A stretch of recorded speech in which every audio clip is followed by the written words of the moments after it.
Alright, let's see if this works. Okay, so you have the piece and then the full version. Now this one's a little bit different, because what they've done obviously is taken this artist piece and they've chopped it up for their commercial. So it doesn't quite give us the form of these that we'd like to have, but it does show you elements that are nice to have, because there's some transitional elements that are nice when you're cutting. It's nice for editors to have that moment, and it's nice for cutting it down too. Because say you've got some sweeps and stuff in there, and I'm trying to make a minute, and I need to fill it in with a half a bar. Well, if there's kind of a sweep in there, I can kind of fill it in with a, a 2-beat element. So those kind of help in the editing process, not only for the editor who's cutting it to the picture, but also for people that are cutting it down to a minute or 30 seconds, if that makes sense. Okay, so I'm not going to track down. Usually I would have the form track down under this. I always have the bounce area, which would be the whole song, which you grab this and you can stretch it out. But I also, if you hit Control, you can make another one. They always have to be sort of made out. They can't be made under this. But then you can scroll this under. And if you want to say, a lot of times I'll normally have this written out as well. This is on what's called a marker track. If you right-click, you can have multiple marker tracks. There it is. But only one can be engaged at a time. So, and if you click it, it would seem like you would double-click it, but you don't. You click it, and then the description's here. So over here, if I typed intro, whoops, sorry, you would have intro. Okay, this is a divider, and this can, if you click this little pencil here, it's gone. If I click it back up there, it goes. I kind of like it. I can put the things I need, like my temps and markers and stuff up here, and I can put tracks down here. Now, on this one, like I said, I use mostly waveforms, and I have mine stored in MediaBay, so there's MediaBay. Now mine are sort of cataloged. There is a process to cataloging it. And what you want to do too is have a place for maybe all your sounds. Now I have a drive for all my sounds called Sounds. There it is. I also have something over here clicked on, this hide folders that are not scanned. So I have a lot of other, well, I'll just show you. I have a lot of other folders, but they don't have sounds on them, and I don't use them. These are sample libraries, so I mean I could use them, but my sounds are gathered here. So what you can do, for me now, I have it cataloged, so it's easy to go drum loop and something hip hop, and I can actually hear it against the piece. So if I roll this over here, so I'm just going to do 4 bars. And I have a hotkey for it, but it makes it now loop. So, okay. So if I took MediaBay, I could actually play a loop against that. Now if I select the loop, so say I select that. Now if this is clicked, or is it this one? Now if this one's clicked, this sort of warps it to the tempo of the song. So now I can hear it to the tempo of the song, right? I can also volume it down here. But then I say, oh, that one works. Well, I can double click it. And now it's put it in here, and it's in time. That's what this little wavy thing means here. If I was to click this and turn off musical mode, then it would put it back to the original tempo, but I'm going to keep it music mode. You can also, if you highlight it and hit Control D, you can, send loops down the train if you want.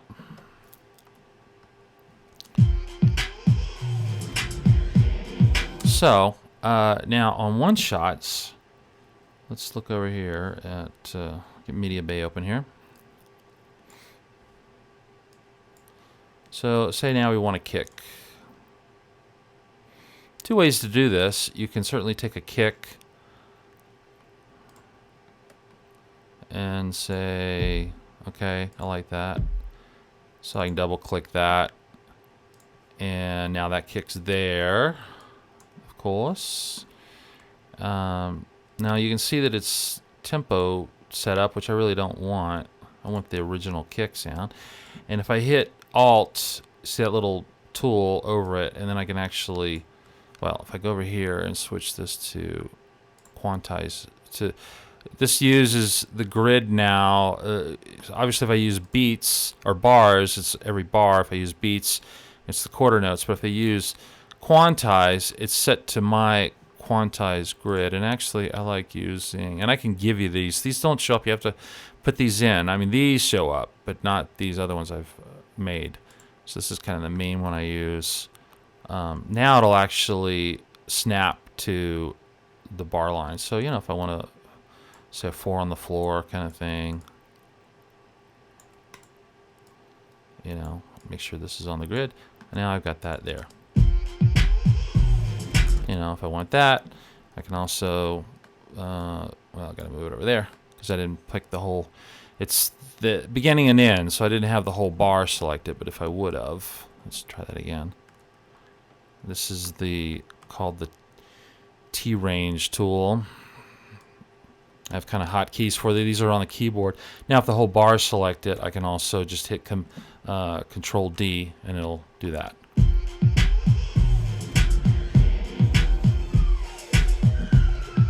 Now obviously it doesn't match, but you know. Now if I wanted to change the volume on these, a couple things. Obviously I can automate it, but you also can click on a clip and it has a little thing there, and I can drag the volume down a bit. So if I wanted to,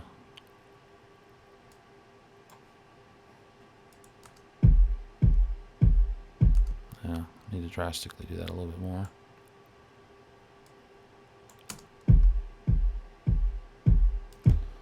Yeah. So, you know, if you were doing a fill or something, you could kind of, if you use these like a snare rise, you could kind of use that to set it up. Now, the other thing you can do is, let me go back to here. And let's say that same kick. I like that kick. I can also right-click it, and I'm going to create a sampler track. Now what it's done is it's created a sampler track essentially. Well, yes, this, which is now a MIDI. Oh, I'm sorry, it's up here. That was the audio one. Let me just get rid of that. So now what it's done is it's created this MIDI, and if I hit, it's basically put that one shot, or it could put a loop across the keyboard. C, middle C is where the original sample is. So you could, if you want to deal with MIDI, well, let's just track that. Oh, I know what I'll do. Let's do this 4 on the floor again.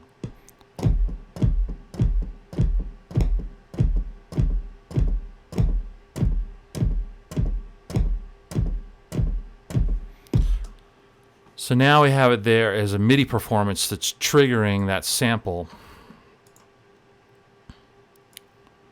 Oop. Gosh, now let me clean up. There we go. And I can make sure that, you know, I think this is all right. Oh, that got pushed a little bit.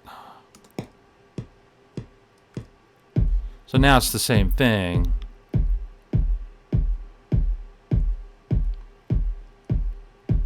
But it's MIDI triggering the audio.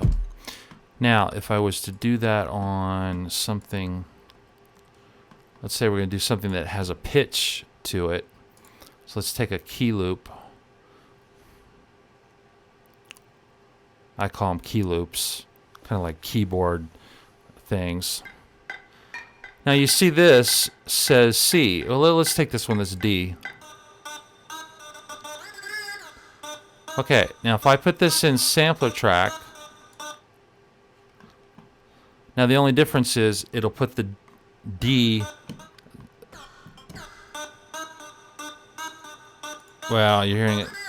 It'll put the D also where the D should be. So it'll actually be sounding like the keyboard should. See if that's right here. Okay, there's a tempo problem. All right, so I think I've got to have this on. Yeah, warp and then sync. There we go. So let's do this.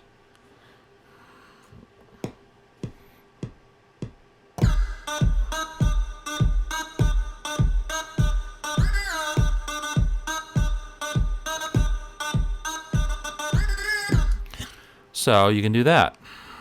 Or I can also take that same loop again, and kind of like what we did on the drums, is double click it, and then it's right here. And so it's not the triggered, you know, it's the audio waveform, which will sound exactly the same.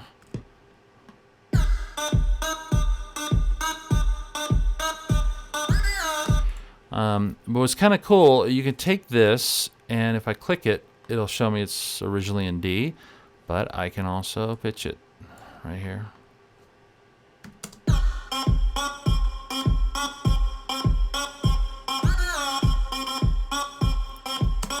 So that makes it kind of handy.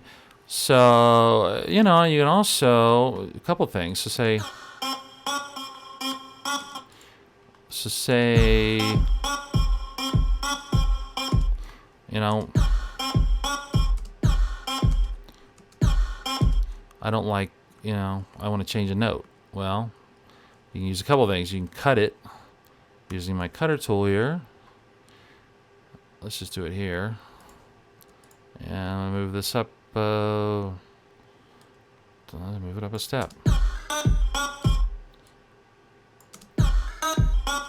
I mean, you can do all whatever to it if you want to come.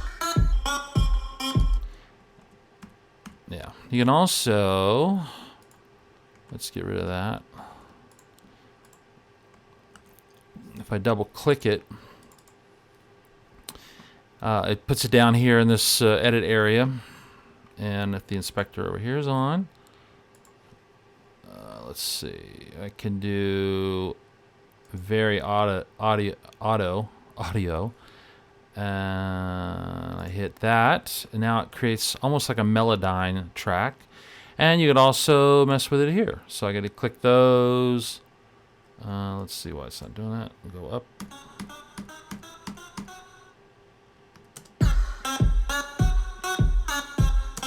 So I can mess with it there too. Usually what I do, just for for the processing, is if I do a bunch of things like I just did on that, I will also just range tool it. Like when I'm done, I'm like, okay, I like this. And then if I hit Shift Alt 3, it will basically, in Pro Tools language, consolidate it. And so now it's not relying on, you know, now if I click this, if I tempoed it, it now would not have a root key and it would just be at 0. So, so just basically it's not doing any processing. And if I did something on the Melodyne track over here, like where I did this, it's now not processing it. Essentially, it's, yeah, it's consolidated. So that's kind of how I start building this. Yeah, because anything within, if I'm doing something in C, it gets a little crazy if you're taking something that's maybe in G. But if you're kind of around C, it depends on the part. Some things in G, I can move that far, and they're fine. So that's how you can kind of build it, a song like this with a lot of samples. You can find stuff on Splice.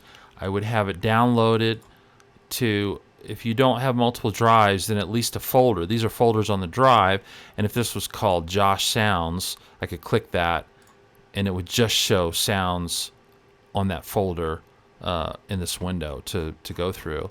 We can talk about later how to sort of how to metadata these like I've got.